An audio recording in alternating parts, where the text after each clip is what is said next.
did he make poisonous snakes? Good, fair question. There's no question there's a lot of poisonous snakes. And what about mosquitoes? You know, didn't they bite Adam and Eve? Wouldn't that be painful? Wasn't there pain in the Garden of Eden? You know, what about poisonous spiders, etc.? Fair, honest, legitimate questions.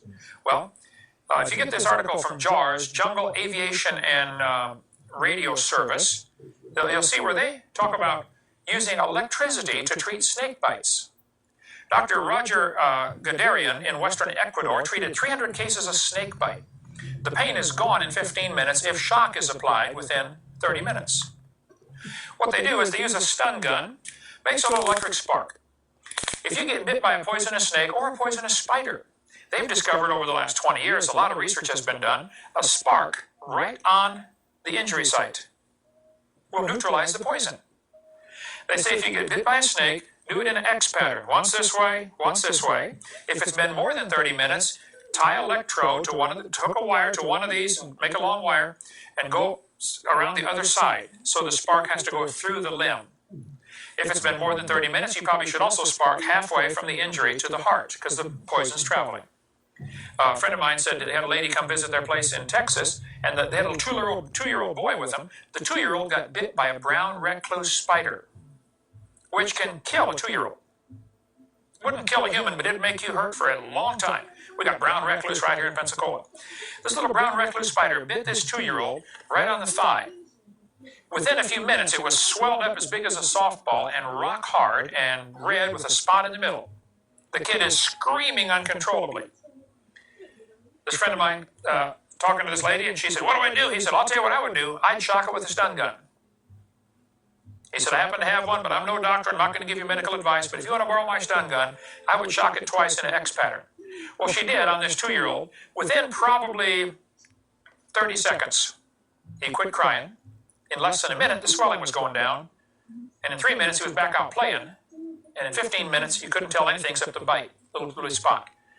I was out working in a yard by the drinking fountain, and I was down there going to pull the weeds out under the drinking fountain. And there's a wasp nest down there. I didn't know that. One of them came out, zap, stunned me on the finger.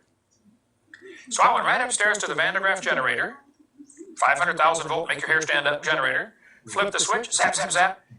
Instantly, I mean, in less than a half a second, the pain was gone from the wasp sting. I couldn't believe it. Just bam, gone. Just that quick, just electric spark. If you're, people that work in jungles, they're saying, look, get a spark. I mean, if you got to go find an engine with a spark plug, pull the wire off, spark it, chainsaw, lawnmower, do something, but spark it right away. There seems to be really therapy in high voltage treatment of spider bites. There's been articles since 1991, a lot of research done on this. So why did God make poisonous snakes? I don't think they were poisonous in the original creation. Carl Baugh, for instance, in Glen Rose, Texas, raised cottonmouth water moccasins in his hyperbaric chamber with a stronger electromagnetic field. After 2 weeks of being in strong magnetic field, the snakes were not poisonous. The poison was not harmful. So you can study more on that. Water moccasins raised in hyperbaric conditions will not be poisonous. So maybe in the pre-flood world, these snakes had a different function, because the protein they inject is actually nutritious. It's good for you. There's a lady over here at Calvary Baptist, I think you spoke in there, Eric, on Pine Forest Road. She was in a car accident, hit the windshield, broke her neck down deep inside her, between her shoulder blades. She goes in once a month, still today, for an injection of cobra venom. They take the venom from a cobra, stick it down in her neck, and give her a shot, because it's a nutritious protein.